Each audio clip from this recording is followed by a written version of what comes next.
ಯಾರ್ಯಾರು ಅವನ ಜಮೀನಿನಲ್ಲಿ ಅವನು ಉತ್ಪಾದನೆ ಮಾಡ್ಕೊಳಕ್ ಶಕ್ತಿ ಇತ್ತು ಅದನ್ನ ಹೋಗಿ ಪಂಚಾಯತಿಗೆ ಒಂದು ಅರ್ಜಿ ಕೊಡ್ತಿದ್ದ, ಪಂಚಾಯತಿಯವರು ಪ್ಲಾನ್ ಆಗ್ತಾ ಇದ್ರು, ಅದನ್ನ ಲೋಡ್ ಮಾಡ್ತಾ ಇದ್ರು, ಅವನಿಗೆ ನೇರವಾಗಿ ಅವ್ನು ಕೂಲಿ ಮಾಡ್ಕೊಡೋದಕ್ಕೆ ತಂಬನ್ನು ಕೊಟ್ಟು, ಅದು ಬಯೋಮೆಟ್ರಿಕ್ ಕೂಡ ಈಗ ಅವಕಾಶ ಇತ್ತು. ಅದನ್ನ ಇವತ್ತು ತಪ್ಪಿಸಿ ಇದನ್ನ ಕಾಂಟ್ರಾಕ್ಟರ್ಗಳ ಕೈ ಕೊಟ್ಟಿದ್ದಾರೆ. ನೀವು ತೆಗೆದುಕೊಂಡು ನೋಡಿ ಈಗಿನ ಕಾನೂನು ನಾವಿಲ್ಲಿ ಕೊಟ್ಟಿದ್ದೀವಿ ಲಾಸ್ಟ್ ಅಲ್ಲಿ, ಗುತ್ತಿಗೆದಾರರಿಗೆ ಅವಕಾಶ ಮೊದಲು ಇರಲಿಲ್ಲ, ಈಗ ಗುತ್ತಿಗೆದಾರರಿಗೆ ಅವಕಾಶ ಇದೆ ಕಾಂಟ್ರಾಕ್ಟರ್ಗಳಿಗೆ ಈಗ ಬೆಳೆಸಲಿಕ್ಕೆ. ಅದು ಏನು ಕೇಂದ್ರ ಸರ್ಕಾರದಿಂದ ನೇರವಾಗಿ ಆರ್ಟಿಫಿಷಿಯಲ್ ಇಂಟೆಲಿಜೆನ್ಸ್ ಉಪಯೋಗಿಸಿ ಅಲ್ಲಿಂದನೇ ಹೇಳ್ತಾರಂತೆ ಯಾವ ತಾಲೂಕಲ್ಲಿ ಕೆಲಸ ಮಾಡಬೇಕು, ಯಾವ ಊರಿನಲ್ಲಿ ಕೆಲಸ ಮಾಡಬೇಕು ಅಂತೇಳಿ. ಈ ರೀತಿ ಈ ಯೋಜನೆ ಏನು ಇವತ್ತು ತಂದಿದ್ದಾರಲ್ಲ, ಮುಂದಕ್ಕೆ ನಾನು ಬಿಜೆಪಿ ರಾಜ್ಯದ ಯಾವ ರಾಜ್ಯದಲ್ಲೂ ಇದು ಸಕ್ಸಸ್ ಆಗಲ್ಲ. ಬಿಡಿ, ಇದು ನಮ್ಮ ಸರ್ಕಾರಗಳದ್ದು ಬಿಡಿ, including the own BJP run state, even ಆ ಸ್ಟೇಟ್ ಅಲ್ಲೂ ಕೂಡ ಈ ಕಾರ್ಯಕ್ರಮವನ್ನ ಯಶಸ್ಸು ಮಾಡಲಿಕ್ಕೆ ಸಾಧ್ಯ ಇಲ್ಲ.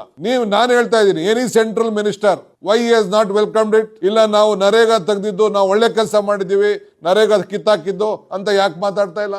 ಇಲ್ಲ ಈ ಯೋಜನೆನ ಯಾಕೆ ಅವರು ತಂದಿದ್ದು ಒಳ್ಳೆ ಕೆಲಸ ಮಾಡ್ತಾ ಇದೀವಿ ಅಂತ ಯಾಕೆ ಇದನ್ನು ವಾದ ಮಾಡ್ತಾ ಇಲ್ಲ? ಇಷ್ಟೇ ಚರ್ಚೆ ಇದು. ಅದನ್ನೇ ನಮ್ಮ ಮುಖ್ಯಮಂತ್ರಿ ಹೇಳಿದ್ದು, ಇದು ಎಲ್ಲೂ ಕೂಡ ಚರ್ಚೆ ಆಗಿಲ್ಲ ಅನ್ನೋ ಇದನ್ನ ಈ ಸಂದರ್ಭ ಹೇಳಲಿಕ್ಕೆ ನಾನು ಬಯಸ್ತಾ ಇದ್ದೀನಿ. ನಾವು ಬೇರೆ ಬೇರೆ, ನೀವು ನೋಡಿ, ನಾನು ನಿಮ್ಗೆ ಯಾಕೆ ಹೇಳ್ತಾ ಇದ್ದೀನಿ ಅಂದ್ರೆ, ಸೀಯಿಂಗ್ ಇಸ್ ಬಿಲೀವಿಂಗ್. ನಮ್ಮಲ್ಲಿ ಯಾವ ರೀತಿ ನಾವು ಕೆಲಸ ಮಾಡ್ಲಿಕ್ಕೆ ಅವಕಾಶ ಇದೆ ಅಂತ ನಿಮ್ಗೆ ಯಾರ್ಯಾರು ಬೇಕಾದ್ರೆ ಹೇಳಿ, ಒಂದಷ್ಟು ಹೆಲಿಕಾಪ್ಟರ್ಗಳು, ಒಂದು 2-3 ಹೆಲಿಕಾಪ್ಟರ್ ಮಾಡಿ ಕಳಿಸ್ಕೊಡ್ತೀವಿ. ನೀವು ಹಾವೇರಿ ಜಿಲ್ಲೆಗೆ ಹೋಗಿ, ಒಂದೊಂದು ತಾಲೂಕಲ್ಲಿ 5,000 ರಿಂದ 10,000 ಇಂಗು ಗುಂಡಿಗಳನ್ನ ಮಾಡಿದ್ದಾರೆ. ನಾನು ನೋಡಿದ್ದೀನಿ, ಕಣ್ಣಲ್ಲಿ ನಾನು ನೋಡಿದ್ದೀನಿ ಹಾವೇರಿ ಜಿಲ್ಲೆಯಲ್ಲಿ. ಆ ನೀರನ್ನ ಒಂದು 20x20, 40x40 ಇದರಲ್ಲಿ ಮಾಡಿ ಆ ಹಿಂಗು ಗುಂಡಿಗಳನ್ನ ಅಗ್ರಿಕಲ್ಚರ್ ಡಿಪಾರ್ಟ್ಮೆಂಟ್ ಇಂದ ಮಾಡಿದ್ದಾರೆ. ಕೃಷ್ಣ ಬೈರೇಗೌಡರು ಅಗ್ರಿಕಲ್ಚರ್ ಇದ್ದಂತ ಸಂದರ್ಭದಲ್ಲಿ ನಾನು ಕಣ್ಣಲ್ಲಿ ನಾನು ನೋಡಿದ್ದೀನಿ. ಆ ನೀರನ್ನ ಅಲ್ಲೇ ಅವ್ನು ಮಾಡ್ಕೊಂಡು, ಅವ್ರವ್ನ ಭೂಮಿಲೇ, ಬೇರೆ ಯಾರ ಭೂಮಿ ಇಲ್ಲ, ಅವನ ಭೂಮಿಲೇ ಅವ್ನು ಮಾಡ್ಕೊಂಡು ಕೂಲಿ ಪಡ್ಕೊಳ್ಳುವಂತ ಕೆಲಸ ಕೂಡ ಇವತ್ತಾಗಿದೆ. ಇಡೀ ರಾಜ್ಯದಲ್ಲಿ ಈ ರೀತಿ ಆಗ್ತಾ ಇದೆ. ಇಡೀ ರಾಷ್ಟ್ರಕ್ಕೆ ಈ ಯೋಜನೆ, ಇಡೀ ರಾಷ್ಟ್ರದ ಗ್ರಾಮೀಣ ಅಭಿವೃದ್ಧಿಗೆ